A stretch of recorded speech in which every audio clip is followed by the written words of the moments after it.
आमा तिम्रो न्यानो स्पर्श भुल्न सक्दिन, तिमीले औलापट्टि हिँड्न सिकाएको ऋण म तिर्न सक्दिन।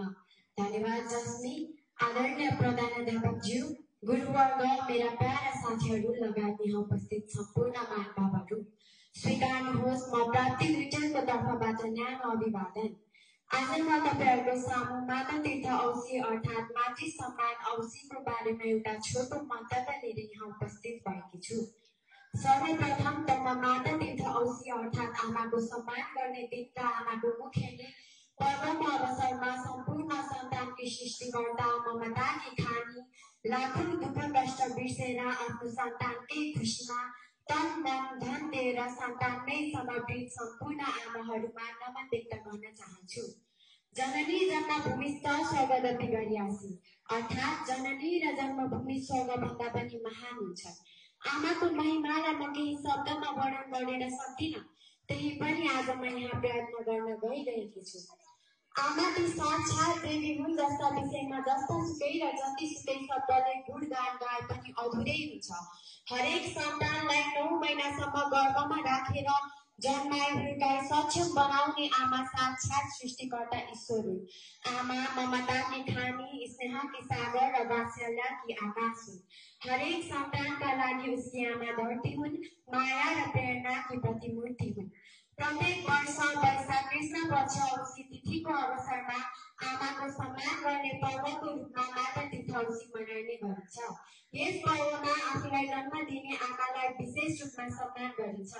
त्यसैले यस दिन आमा जीवित हुनेहरूले आमाको दर्शन गरी आमालाई मनपर्ने मिष्ठान्न, लुगा फाटो लगायत विभिन्न उपहार दिई सम्मान र कृतज्ञता व्यक्त गर्दछन् भने आमा नहुनेहरूले विभिन्न तीर्थहरूमा गई आमाको नामको श्राद्ध, तर्पण र पिण्डदान गर्दछन्।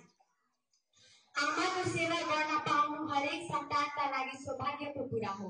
आमाको ममताले युक्त भएको घर सन्तानका लागि स्वर्ग समान हुन्छ। स्वर्गमा त केवल सुख मात्र पाइन्छ, तर यस धरतीमा साना ठुला सबैले सबैको माया ममता र निकटता पाइन्छ। सनातन धर्मले माता पिता गुरु लगायत मान्यजनहरूको दैनिक रूपमा दर्शन, पूजन, सेवा, भोजन आदि गराउन अनादिकालदेखि नै सिकाइएको छ। तर सबै सन्तानहरूले आफ्नो माता पिताको दैनिक रूपमा सेवा शुश्रूषा गर्न सम्भव नहुने भएकाले तिनै पवित्र कार्यका वार्षिक उत्सवका रूपमा क्रमशः माता तीर्थ औसी र पुष्य औसीलाई लिएको हो। यी औसीमा आफूलाई जन्म दिने माता पिताको योगदानप्रति कृतज्ञता व्यक्त गरी सम्मान गरिन्छ। सन्तानका निम्ति आमा अनमोल रत्न हुन्।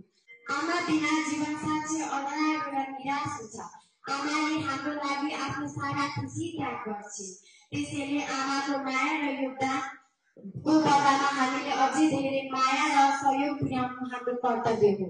हाम्रो मिठो बोली वचन र सत्कर्मबाट आमाले अपार खुसी प्राप्त गर्छिन्।